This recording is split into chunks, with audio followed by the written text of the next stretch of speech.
ಸ್ನೇಹಿತರೆ ನಮಸ್ಕಾರ. ಸಂಚಾರಿ ಸತೀಶ್ ಮಾತಾಡುವಂಥದ್ದು. ಏನು ಇವತ್ತು ನಮ್ಮೆಲ್ಲ ಚಾಲಕರು ಸೇರಿಕೊಂಡು ಏನು ನಮ್ಮ ಗಣಸಿ ಸದಾನಂದ ಸ್ವಾಮಿ ಅಣ್ಣನವರ ಒಂದು ನೇತೃತ್ವದಲ್ಲಿ ಈ ಒಂದು 4 ದಿವಸ ಹಿಂದೆಗಡೆ ನಾವು ಒಂದು ಮೋದಿಗೊಂದು ಪತ್ರ ಅಂತೇಳಿ ಒಂದು ಚಳುವಳಿಯನ್ನು ಕೂಡ ಮಾಡಿದ್ವಿ. ಹಾಗೆ ಸ್ನೇಹಜೀವಿ ಸಂತೋಷ್ರವರು ಮತ್ತು ರಾಜು ಕನ್ನಡಿಗರ ಅವರ ಒಂದು ಸಹಭಾಗಿತ್ವದಲ್ಲಿ ನಾನು ಕೂಡ ಅದಕ್ಕೆ ಭಾಗವಹಿಸಿದ್ದೆ. ಅದರಲ್ಲಿ ನಮ್ಮ ಗಣಸಿ ಸದಾನಂದ ಅಣ್ಣವರ ಒಂದು ನೇತೃತ್ವದಲ್ಲಿ ಅಣ್ಣ ನಾವು ಕೂಡ ನಮ್ಮ ಭಾಗದಲ್ಲಿ ಈ ರೀತಿಯಾಗಿ ಮಾಡ್ತಾ ಇದ್ದೇವೆ ಅಂತ ಅವರು ಕೂಡ ಒಂದು ಸಲಹೆಯನ್ನು ತಗೊಂಡು ನಮ್ಮ ಸಂಚಾರಿ ಆಟೋ ಚಾಲಕರ ವೇದಿಕೆ ಕಡೆಯಿಂದ ನಮ್ಮ ಒಂದು ಮೋದಿಗೆ ಒಂದು ಪತ್ರ ಒಂದು ಅಭಿಯಾನ ಮತ್ತೆ ಎಲ್ಲ ಸಂಘಟನೆ ನಾಯಕರುಗಳು ಏನು ರ್ಯಾಪಿಡೋವನ್ನು ಅನ್ಇನ್ಸ್ಟಾಲ್ ಮಾಡಬೇಕು ಅಂತೇಳಿ ಒಂದು ಕೂಗನ್ನು ಹಾಕಿದ್ದಾರೆ. ಅವರು ಕೂಡ ಕೈ ಜೋಡಿಸಿ ನಮ್ಮ ಒಂದು ಟೀಮ್ ಏನಿದೆ ನಮ್ಮ ಗ್ರೂಪ್ನಲ್ಲಿರ್ತಕ್ಕಂಥವ್ರು ಮತ್ತೆ ನಮ್ಮ ಸ್ನೇಹಿತರು ಮತ್ತವ್ರಿಗೆಲ್ಲರೂ ಕೂಡ ವೈಯಕ್ತಿಕವಾಗಿ ಮತ್ತೆ ನೇರವಾಗಿ ಎಲ್ಲರೂ ಕೂಡ ರ್ಯಾಪಿಡೋ ಅನ್ಇನ್ಸ್ಟಾಲ್ ಮಾಡಿ ಅಂತೇಳಿ ನಾವು ಮಾಡ್ತಿರ್ತಕ್ಕಂಥದ್ದು ಒಂದು ಅಭಿಯಾನ. ಸ್ನೇಹಿತರೆ ಮೋದಿಗೊಂದು ಪತ್ರ ಅಂತೇಳಿ ನೋಡಿ, ನಮ್ಮ ರಾಜ್ಯ ಸರ್ಕಾರ ಅಂತಂದ್ರೆ ಕೇಂದ್ರ ಸರ್ಕಾರ ಮಧ್ಯ ಪ್ರವೇಶಿಸಿ ರಾಜ್ಯ ಸರ್ಕಾರಕ್ಕೆ ಈ ರೀತಿಯಾಗಿ ಕರ್ನಾಟಕಕ್ಕೆ ಬೈಕ್ ಟ್ಯಾಕ್ಸಿ ಬೇಡ, ಬಹಳ ತೊಂದರೆ ಆಗಿದೆ ಆಟೋ ಚಾಲಕರಿಗೆ. ಇವತ್ತು ದುಡಿಮೆ ಯಾವ ತರ ಇದೆ ಅನ್ನೋದನ್ನ ನೀವು ನೋಡ್ತಾ ಇದ್ದೀರಿ.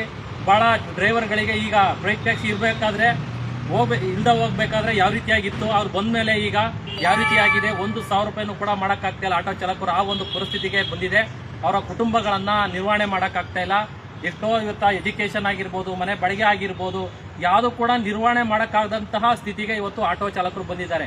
ಹಾಗಾಗಿ ಕರ್ನಾಟಕ ಸರ್ಕಾರ ಈ ಕೂಡಲೇ ಇದನ್ನ ಬೈಕ್ ಟ್ಯಾಕ್ಸಿಯನ್ನ ಏನೋ ಒಂದು ಕಾನೂನು ರೂಪಿಸಿ ಮತ್ತೊಂದು ಏನೋ ಒಂದು ಮಾಡಿ ಇದನ್ನ ಬಂದ್ ಮಾಡಬೇಕು ಅಂತೇಳಿ ನಾನು ಮುಖಾಂತರ ಕೇಳ್ಕೊಳ್ತಾ, ಹಾಗೆ ರಾಮಲಿಂಗಾರೆಡ್ಡಿ ಅವರು ಇದೇ ಸೆಪ್ಟೆಂಬರ್ 23ರಲ್ಲಿ ಒಂದು ಹೋರಾಟಕ್ಕೆ ಕರೆ ಕೊಟ್ಟಂತ ಸಂದರ್ಭದಲ್ಲಿ ಎಲ್ಲಾ ಸಂಘಟನೆಯವರು ಆಗ ಬಂದು ಹೇಳಿದ್ರು ಒಂದು ಮಾತನ್ನ.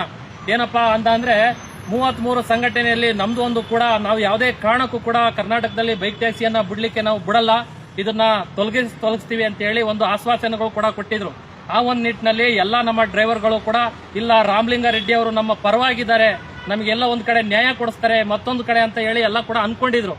ಆದ್ರೆ ಇವತ್ತು ಏನು ಹೈಕೋರ್ಟ್ ಇಂದ ಜಡ್ಜ್ಮೆಂಟ್ ಬಂದಂತ ಸಂದರ್ಭದಲ್ಲಿ ಯಾವ ರೀತಿಯಾಗಿ ನಮಗೆ ಇವತ್ತು ಮೌನವನ್ನ ವಹಿಸಿದ್ದಾರೆ ಅಂತ ಅಂದ್ರೆ, ಇವತ್ತು ನೋಡಿದ್ರೆ ಅವರು ಕೂಡ ಈ ಇಲ್ಲಿಗಲ್ ಬೈಕ್ ಟ್ಯಾಕ್ಸಿ ಸಂಸ್ಥೆಗೆ ಅವರು ಕೂಡ ಶಾಮೀಲಾಗಿದ್ದಾರೆ, ಅವರು ಕೂಡ ಕೈ ಜೋಡಿಸಿದ್ದಾರೆ ಅಂತ ಹೇಳಿ ಎಲ್ಲಾ ಚಾಲಕರು ಒಂದು ಭಾವನೆಯನ್ನ ವ್ಯಕ್ತಪಡಿಸ್ತಾ ಇದ್ದಾರೆ. ಇವತ್ತು ಅಧಿಕಾರಿಗಳು ಅಷ್ಟೇನೆ, ಇವತ್ತು ಬೈಕ್ ಟ್ಯಾಕ್ಸಿಗಳು ಅದನ್ನ ಏನ್ ಕೋರ್ಟ್ ಇಂದ ತೀರ್ಮಾನ ಬಂತು, ಅದಕ್ಕೆ ಇನ್ಸೂರೆನ್ಸ್ ಪಾಲಿಸಿ ಆಗಿರ್ಬೋದು ಮತ್ತೊಂದು ಯಾವುದೇ ರೀತಿಯಾಗಿ ಇಂಪ್ಲಿಮೆಂಟ್ ಮಾಡಿಲ್ಲ. ಅದು ಬರೋ ಮುಂಚೆನೇ ಇವತ್ತು ITBT ಓಡಿಸುವಂತವ್ರು ಮತ್ತೊಂದು ಎಲ್ಲರೂ ಕೂಡ ಯಾವನ್ ಕೆಲಸಕ್ಕೆ ಹೋಗ್ತಾನೆ ಎಲ್ಲವನ್ನೂ ಕೂಡ ಬೈಕ್ ಟ್ಯಾಕ್ಸಿಯನ್ನು ಅಟ್ಯಾಚ್ ಮಾಡಿಕೊಂಡು ಕುಣಿಸ್ಕೊಂಡು ಹೋಗ್ತಕ್ಕಂಥ ಕೆಲಸವನ್ನ ಮಾಡ್ತಾರೆ. ಇವರು ಕೂಡ ಸಾರಿಗೆ ಅಧಿಕಾರಿಗಳು ಕೂಡ ಕಣ್ಣು ಮುಚ್ಚಿ ಕುಳಿತಿದ್ದಾರೆ. ಇವರುಗಳಿಗೆ ಚಾಲಕರ ಹಿತದೃಷ್ಟಿ ಬೇಕಾಗಿಲ್ಲ. ಇವತ್ತು ಅವರ ಏನು ಅವರಿಗೆ ನ್ಯಾಯ ಕೊಡಿಸಬೇಕು ಅಂತ ಒಂದು ನಿಟ್ಟಿನಲ್ಲಿ ಯಾವುದೇ ಒಂದು ರೀತಿಯಲ್ಲಿ ಅವರಿಗೆ ಕಿಂಚಿತ್ತೂ ಕೂಡ ಡ್ರೈವರ್ ಬಗ್ಗೆ ಕಾಳಜಿ ಇಲ್ಲ. ಆ ಒಂದು ನಿಟ್ಟಿನಲ್ಲಿ ಅವ್ರಿಗೂ ಕೂಡ ಮನವರಿಕೆ ಮಾಡ್ಕೊಳ್ತೇವೆ. ಇವ್ರನ್ನ ಅದು ಇಂಪ್ಲಿಮೆಂಟ್ ಆಗದಕ್ಕೆ ಅವ್ರನ್ನ ಕಡಿವಾಣ ಹಾಕಿ ಹಿಡಿದು ದಂಡವನ್ನ ವಿಧಿಸಬೇಕು ಅಂತ ಹೇಳಿ ನಾನು ಈ ಮುಖಾಂತರ ಅಧಿಕಾರಿಗಳಿಗೆ ಆಗ್ರಹ ಮಾಡ್ತೇವೆ, ರಾಜ್ಯ ಸರ್ಕಾರಕ್ಕೂ ಆಗ್ರಹ ಮಾಡ್ತೇವೆ. ಹಾಗೆ ಇವತ್ತು ಯಾರೇ ಒಬ್ಬ ಟ್ರಾನ್ಸ್ಪೋರ್ಟ್ ಡಿಪಾರ್ಟ್ಮೆಂಟ್ಗೆ ಸಾರಿಗೆ ಸಚಿವರು ಯಾರೇ ಬಂದ್ರು ಸಂದರ್ಭದಲ್ಲಿ ಏನು ಶ್ರೀರಾಮುಲು ಬಂದ್ರು, ಲಕ್ಷ್ಮಣ ಸವದಿ ಬಂದ್ರು, DC ತಮ್ಮಣ್ಣ ಬಂದ್ರು, ಮತ್ತೆ ಇವರೆಲ್ಲರೂ ಕೂಡ ರಾಜ್ಯ ಬಂದಂತವ್ರಿಗೂ ಯಾರು ಕೂಡ ಚಾಲಕರಿಗೆ ನ್ಯಾಯ ಕೊಡಿಸ್ತಕ್ಕಂಥ ಕೆಲಸವನ್ನ ಯಾವ ಒಬ್ಬ ಮಿನಿಸ್ಟರ್ ಕೂಡ ಮಾಡಲ್ಲ. ಮುಂದಿನ ದಿನಗಳಲ್ಲಿ ನಮ್ಮ ಚಾಲಕರ ಕಷ್ಟ ಕಾರ್ಪಣ್ಯಗಳನ್ನ ನೀವೇನಾದ್ರೂ ಕೇಳದ ಹೋದ್ರೆ ಮುಂದಿನ ದಿನಗಳಲ್ಲಿ BBMP ಚುನಾವಣೆ ಬರ್ತಾ ಇದೆ, ಜಿಲ್ಲಾ ಪಂಚಾಯತಿ ಚುನಾವಣೆ ಬರ್ತಾ ಇದೆ. ಇವುಗಳನ್ನ ನಮ್ಮ ಚಾಲಕರ ಸಮುದಾಯ ಆ ಭಾಗದಲ್ಲಿ ಒಂದು ಬಾಯಿ ಕಟ್ ಮಾಡತಕ್ಕಂಥ ಕೆಲಸವನ್ನ ನಾವು ಮಾಡೇ ಮಾಡ್ತೀವಿ. ಯಾಕೆಂತಂದ್ರೆ ಇವತ್ತು ವಿಧಾನಸಭೆಯಲ್ಲಾಗ್ಲಿ ಮತ್ತೊಂದು ಕಡೆ ಆಗ್ಲಿ ಇವತ್ತು ಚಾಲಕರ ಸಮಸ್ಯೆ 108 ಇದೆ. ಇಲ್ಲಿ ಯಾವೊಬ್ಬ ಜನಪ್ರತಿನಿಧಿಗಳು ಚಾಲಕರ ಸಮಸ್ಯೆಯನ್ನ ಬಗೆಹರಿಸಲಿಕ್ಕೆ ಮುಂದೆ ಬರ್ತಾ ಇಲ್ಲ. ಇವತ್ತು ಇಲ್ಲಿಗಲ್ಲು ಬೈಕ್ ಟ್ಯಾಕ್ಸಿ ಅವರ ಪರವಾಗಿ ಇವತ್ತು ನಾವು ಅವ್ರ ಪರವಾಗಿ ವಿಧಾನಸಭೆಯಲ್ಲಿ ಮಾತನಾಡ್ತಾರೆ ಅಂತ ಅಂದ್ರೆ ಅವರಿಗೆ ಎಷ್ಟು ಮಿಂಗಲ್ ಆಗಿದ್ದಾರೆ, ಎಷ್ಟು ಕೋಟಿ ದುಡ್ಡು ಹೋಗಿದೆ ಅನ್ನೋದು ಕೂಡ ತಿಳ್ಕೊಳ್ಬೇಕಾಗ್ತದೆ. ಯಾಕೆ ಅಂತ ಅಂದ್ರೆ ಇವತ್ತು ನಾವು ಮಧ್ಯಮ ವರ್ಗದವರು ಇವತ್ತು ದಿನನಿತ್ಯ ಕೂಲಿಗೋಸ್ಕರ ದುಡಿಮೆ ಮಾಡ್ಕೊಂಡು ತಿನ್ನುವಂತವ್ರು.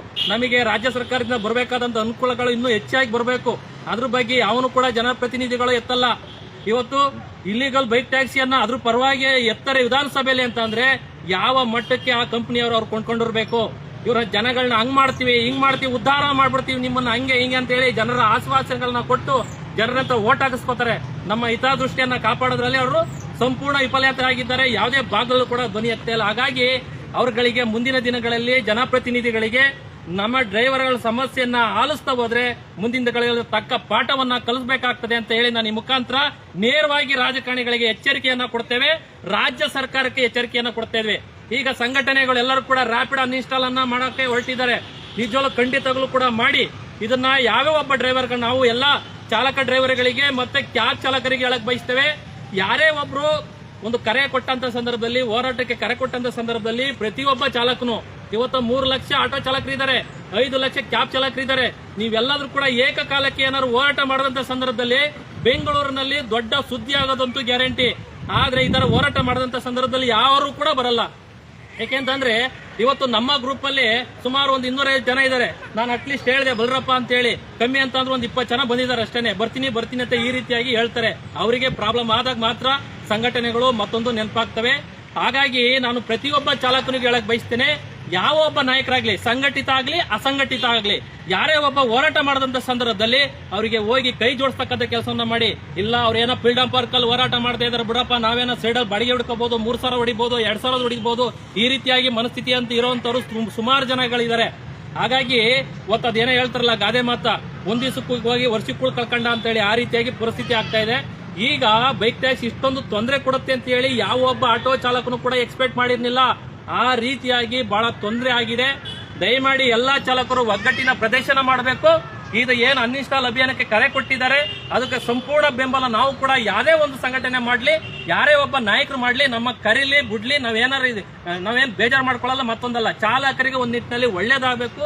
ಅವರಿಗೆ ಒಂದು ಮುಂದಿನ ದಿನಗಳಲ್ಲಿ ನಮ್ಮ ಪೀಳಿಗೆ ಉಳಿಬೇಕು, ನಾವು ಇನ್ನೊಬ್ಬರಿಗೆ ಕೊಡುಗೆ ಕೊಡಬೇಕು ನಮ್ಮ ಡ್ರೈವರ್ ಜೀವನ ಅಂತಂದ್ರೆ ಆಟೋ ಜೀವನವನ್ನ. ಈಗ ಅದು ನಶಿಸಿ ಹೋಗ್ತಾ ಇದೆ. ಹಾಗಾಗಿ ಈ ಅಗ್ರಿಗೇಟರ್ ಸಂಸ್ಥೆಗಳು ಇವತ್ತು ಅವರೇ ಒಂದು ಬಲ್ಕ್ ಆಗಿ ಅವರ ಗಾಡಿಗಳನ್ನ ಇಳಿಸ್ತಕ್ಕಂಥ ಕೆಲಸವನ್ನ ಮಾಡ್ತಾ ಇದ್ದಾರೆ. ಯಾಕೆಂತಂದ್ರೆ ಇವತ್ತು ಬಾಡಿಗೆ ಕೊಡ್ತೀವಿ, ನೀವೇನು ಸಂಪೂರ್ಣ ಗ್ಯಾಸ್ ಹಾಕಂಗಿಲ್ಲ, ಏನೂ ಇಲ್ಲ, ನಮಗೆ ನೀವು 40% ತಗೊಳ್ಳಿ, ನಾವು 60% ತಗೋತೀವಿ ಅಂತ ಈ ರೀತಿಯಾಗಿ ಬಲ್ಕ್ ಆಗಿ ಗಾಡಿಗಳನ್ನ ಇಳಿಸ್ತಕ್ಕಂಥ ಕೆಲಸವನ್ನ ಮಾಡ್ತಾ ಇದ್ದಾರೆ. ಅವ್ರಿಗೂ ಕೂಡ ಒಂದು ಎಚ್ಚರಿಕೆ ಸಂದೇಶವನ್ನ ಕೊಡಬೇಕು. ಯಾವುದೇ ಭಾಗದಲ್ಲೂ ಕೂಡ ಅವರು ಬಲ್ಕ್ ಆಗಿ ಗಾಡಿಗಳನ್ನ ಇಳಿಸಬಾರ್ದು. ಅವರನ್ನ ಇಳಿಸಿದ್ರೆ ನಮ್ಮ ಆಟೋ ಚಾಲಕರಿಗೆ ಇವತ್ತು ಸಾಲ ಸೂಲ ಮಾಡಿ ಇವತ್ತು ಗಾಡಿಗಳನ್ನ ತಂದಿರೋಂತವರಿಗೆ ಬಹಳ ನಷ್ಟ ಆಗ್ತದೆ. ಅವ್ರಿಗೂ ಕೂಡ ಒಂದು ಎಚ್ಚರಿಕೆ ಸಂದೇಶವನ್ನ ಕೊಡಬೇಕು. ಆ ನಿಟ್ಟಿನಲ್ಲಿ ನಮ್ಮ ಗಣಸಿ ಸದಾನಂದ ಅವರ ಒಂದು ನೇತೃತ್ವದಲ್ಲಿ, ಅವರ ಒಂದು ಸಹಕಾರದೊಂದಿಗೆ ನಾನು ಕೂಡ ಈ ಒಂದು ಪತ್ರ ಚಳವಳಿ ಮತ್ತೆ ರ್ಯಾಪಿಡ್ ಅನ್ಇನ್ಸ್ಟಾಲ್ ಬಗ್ಗೆ ಒಂದು ವಿಡಿಯೋವನ್ನ ಈ ಮುಖಾಂತರ ಮಾಡಿ ನಾವು ಕೂಡ ಪೋಸ್ಟ್ ಆಫೀಸ್ಗೆ ಹಾಕುವಂತ ಮುಖಾಂತರ ನಾವು ಕೂಡ ಚಾಲಕರ ಅಂತಂದ್ರೆ ಕೇಂದ್ರ ಸರ್ಕಾರದ ಗಮನ ಸೆಳೆಯುವ ಮುಖಾಂತರ ಈ ಒಂದು ಪತ್ರ ಚಳವಳಿಯನ್ನು ಮಾಡತಕ್ಕಂಥದ್ದು. ಹಾಗಾಗಿ ನಮ್ಮ ಎಲ್ಲಾ ಡ್ರೈವರ್ಗಳು ಈ ದಿನವೇ, ಈ ಕೂಡ್ಲೆ ಏನು ರ್ಯಾಪಿಡವನ್ನ ಯಾರ್ಯಾರು ಮಾಡ್ತಾ ಇದ್ದೀರಾ ಅದು ನೇರವಾಗಿ ನೀವು ಎಲ್ಲರೂ ಕೂಡ ಅನ್ಇನ್ಸ್ಟಾಲ್ ಮಾಡಬೇಕು ಅಂತ ಹೇಳಿ ನಾನು ಈ ಮುಖಾಂತರ ನಮ್ಮ ಡ್ರೈವರ್ಗಳಿಗೆ ಎಲ್ಲರೂ ಕೂಡ ಹೇಳಕ್ ಬಯಸ್ತೇನೆ. ಎಲ್ಲರೂ ಕೂಡ ರ್ಯಾಪಿಡ್ ಅನ್ಇನ್ಸ್ಟಾಲ್ ಮಾಡಿ ಎಲ್ಲರೂ ಮೊಬೈಲ್ ತೆಗೆದು ನೀವು ಯಾವುದೇ ಭಾಗದಲ್ಲೂ ಕೂಡ ಇನ್ನು ಎಷ್ಟು ದಿವಸ ಆಗ್ಲಿ, 1 ತಿಂಗಳಾಗ್ಲಿ, 2 ತಿಂಗಳಾಗ್ಲಿ, ಯಾರು ಕೂಡ ಓಪನ್ ಮಾಡಕ್ ಹೋಗಬೇಡಿ. ಎಲ್ಲ ಅನ್ಇನ್ಸ್ಟಾಲ್ ಮಾಡಿ, ಎಲ್ಲ ಮಾಡಿ ತೋರಿಸಿ ಅಲ್ಲಿ ಲೈವ್ ಆಗಿ, ಎಲ್ಲರಿಗೂ ತೋರಿಸಿ ಲೈವ್ ಆಗಿ. ಇವತ್ತು ನಿಮ್ಮ ಜೀವನದ ಪ್ರಶ್ನೆ, ಇದು ನಿಮ್ಮ ಜೀವನದ ಪ್ರಶ್ನೆ.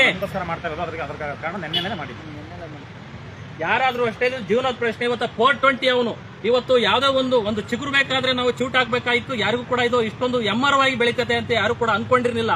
ಆದ್ರೆ ಇವತ್ತು ಎಮ್ಮರವಾಗಿ ಬೆಳ್ಕೊಂಡು ಇವತ್ತು ಯಾವ ರೀತಿಯಾಗಿ ಮಾಡ್ತಾ ಇದ್ದಾರೆ ಅನ್ನೋದನ್ನ, ಯಾವ ರೀತಿಯಾಗಿ ಲಾಸ್, ಯಾವುದೇ ಮಾತು ಕೇಳಿದ್ರೆ ಅವನು ಅವನದೇ ಒಂಥರ ಏನ್ ಹೇಳ್ತಾರಲ್ಲ, ಅವ್ನು ಮಾಡಿದ್ದೇ ರೂಲ್ಸ್, ಇದೇ ಮಾಡಿದ ರೂಲ್ಸ್, ಆ ರೀತಿಯಾಗಿ ಆಗ್ತಾ ಇದೆ. ಮತ್ತೆ ಈ ಅಗ್ರಿಗೇಟರ್ ಸಂಸ್ಥೆಗಳು ಮತ್ತೆ ಉಳಿದಂತ ನೀವು ಅಗ್ರಿಗೇಟರ್ ಸಂಸ್ಥೆಗಳು, ಓಲಾ ಆಗಿರ್ಬೋದು, ಊಬರ್ ಆಗಿರ್ಬೋದು, ನೀ ಯಾವನೋ ಒಬ್ಬ ಕಸ್ಟಮರ್ ಏನಾರು ಕಂಪ್ಲೇಂಟ್ ರೇಜ್ ಮಾಡದಂತ ಸಂದರ್ಭದಲ್ಲಿ ಈ ಆಟೋದವರ ಐಡಿಗಳನ್ನ ಇದು ಬ್ಲಾಕ್ ಲಿಸ್ಟ್ ಮಾಡ್ತಕ್ಕಂಥ ಕೆಲಸವನ್ನ ಮಾಡ್ತಾನೆ. ಯಾವನ್ರಿ ನಿಮಗೆ ಬ್ಲಾಕ್ ಲಿಸ್ಟ್ ಮಾಡುವಂತ ಅಧಿಕಾರವನ್ನ ಕೊಟ್ಟಿದೆ ಇವ್ರುಗಳಿಗೆ? ನಿಮ್ಮನ್ನ ಬೆಳೆಸಿದಂತವ್ರು ನಾವುಗಳು. ಇವತ್ತು ಕಸ್ಟಮರ್ ಕಂಪ್ಲೇಂಟ್ ಅನ್ನ ರೇಜ್ ಮಾಡ್ತೀರಾ ನೀವು. ನಾವೇನಾದ್ರೂ ಕಸ್ಟಮರ್ಗೆ ನಾವೇನಾದ್ರೂ ಕಂಪ್ಲೇಂಟ್ ಮಾಡದಂತ ಸಂದರ್ಭದಲ್ಲಿ ನಮ್ಮ ಕಂಪ್ಲೇಂಟ್ ಗಳನ್ನ ತಗೊಳ್ಳಲ್ಲ. ಏನಾದ್ರು ಕೂಡ ಕಷ್ಟಗಳನ್ನ ಮಾಡದಂತ ಸಂದರ್ಭದಲ್ಲಿ ನಮ್ಮನ್ನ ಐಡಿ ಬ್ಲಾಕ್ ಮಾಡ್ತಕ್ಕಂಥ ಕೆಲಸವನ್ನ ಮಾಡ್ತೀರಾ. ಇದೇನಾರ ಮಾಡದಂತ ಸಂದರ್ಭದಲ್ಲಿ ನಿಮ್ಮ ಊಬರಿಗೂ ಈಗಲಾಗಲೇ ನಾಯಕರುಗಳೆಲ್ಲ ಮುತ್ಕಿ ಹಾಕಿದ್ದಾರೆ. ಎಲ್ಲಾ ಕಚೇರಿಗೂ ಕೂಡ ಮುತ್ಕಿ ಹಾಕ್ತಕ್ಕಂಥ ಕೆಲಸವನ್ನ ಮಾಡ್ತಿದ್ದಾರೆ. ಮಾಡ್ಬೇಕಾಗ್ತದೆ, ಇದನ್ನ ವಾಪಸ್ ತಗೋಬೇಕು. ಆ ಒಂದು ನಿಟ್ಟಿನಲ್ಲಿ ಹಲವಾರು ಸಮಸ್ಯೆಗಳಿದೆ ಈ ಅಗ್ರಿಗೇಟರ್ ಸಂಸ್ಥೆಗಳು. ಆದ್ರೆ ಒಂದೊಂದು ರೀತಿಯಲ್ಲಿ ಬಗೆಹರಿಸಿಕೊಂಡು ಚಾಲಕರಿಗೆ ಒಳ್ಳೆದು ಮಾಡುವಂತ ಒಂದು ನಿಟ್ಟಿನಲ್ಲಿ ಇವತ್ತು ನಾನು ಒಂದು ಅಭಿಯಾನಕ್ಕೆ ಕೈ ಜೋಡಿಸಿ ಚಳುವಳಿಯನ್ನು ಕೂಡ ಮಾಡ್ತಿರ್ತಕ್ಕಂಥದ್ದು. ಸ್ನೇಹಿತರೆ, ಒಂದೆರಡು ಮಾತನಾಡ್ತಾರೆ ನಮ್ಮ ಡ್ರೈವರ್ಗಳು. ಮಾತಾಡಿ ಹೇಳಿ. ಮಾತಾಡಿ ಯಾರು ಮಾತಾಡಿ. ನಿಮ್ಗೆ ಏನೇ 2 ಮಾತು ಬರುತ್ತೆ ಮಾತಾಡಿ. 2 ಏನ್ ಮಾತು ಬರುತ್ತೆ ನಿಮ್ಮ ಅಭಿಪ್ರಾಯ ತಿಳಿಸಿ. ರ್ಯಾಪಿಡೋ ಬಗ್ಗೆ ಏನು, ಈಗ ಯಾವ ತರ ಅನುಭವಿಸ್ತಾ ಇದ್ದೀರಾ, ಯಾವ ರೀತಿಯಾಗಿ ಕಷ್ಟ ಆಗಿದೆ, ತುಂಬಾ ಸಮಸ್ಯೆ ಆಗಿದೆ ನಮ್ಮ ಚಾಲಕರಿಗೆ. ಆದ ಕಾರಣ ನಿನ್ನೆಯಿಂದ ಅನ್ಇನ್ಸ್ಟಾಲ್ ಮಾಡಕ್ಕೆ ಹೇಳಿದ್ರು. ನಿನ್ನೆ ನಾವು ಅದನ್ನ ಅನ್ಇನ್ಸ್ಟಾಲ್ ಮಾಡಿದ್ವಿ. ಯಾವುದೇ ಕಾರಣಕ್ಕೂ ಇದನ್ನ ರ್ಯಾಪಿಡೋಲ್ಲಿ ಡ್ಯೂಟಿ ಯಾವುದೇ ಕಾರಣಕ್ಕೂ ಮಾಡಕ್ ಹೋಗಬೇಡಿ. ಇದು ತುಂಬಾ ಪ್ರಾಬ್ಲಮ್ ಆಗಿದೆ. ಇದೇ ರೀತಿ ಮುಂದುವರ್ಕೊಂಡ್ರೆ ತುಂಬ ಪ್ರಾಬ್ಲಮ್ ಆಗುತ್ತೆ. ಆಟೋ ಡ್ರೈವರ್ಗೆ ಉಳ್ಗಾಲ ಇರಲ್ಲ. ದಯವಿಟ್ಟು ಅನ್ಇನ್ಸ್ಟಾಲ್ ಮಾಡಿ ಅಷ್ಟೇ. ಸ್ನೇಹಿತರೆ ನಮಸ್ತೆ.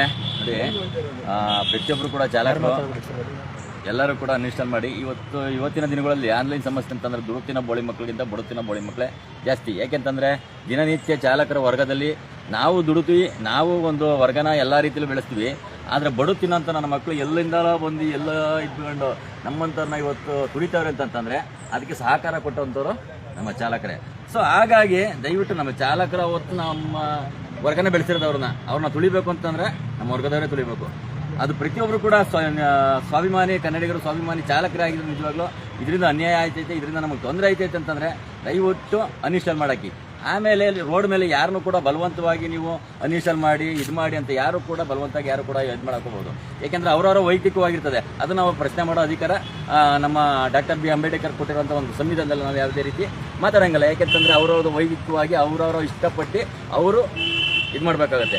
ಹಾಗಾಗಿ ಯಾರು ಕೂಡ ಬಲವಂತ ಮಾಡಕ್ಕೆ ಹೋಗ್ಬಾರ್ದು. ಸ್ವಾಭಿಮಾನಿ ನಿಜವಾದ ಚಾಲಕರಾಗಿದ್ದರೆ ಇದರಿಂದ ನನಗೆ ತೊಂದರೆ ಆಗುತ್ತೆ, ಇದರಿಂದ ನನಗೆ ಸಿಕ್ಕಾಪಟ್ಟೆ ಇದಾಗ್ತಿದೆ, ಸೊ ಹಾಗಾಗಿ ನನಗೆ ಬೇಡ ಅಂತ ಅನ್ನೋರು ಇನ್ಸ್ಟಾಲ್ ಮಾಡಾಕಿ ಇದು ಮಾಡೋಕ್ಕಂತ ಕೆಲಸ ಮಾಡಿ. ಧನ್ಯವಾದಗಳು ಎಲ್ಲರಿಗೂ.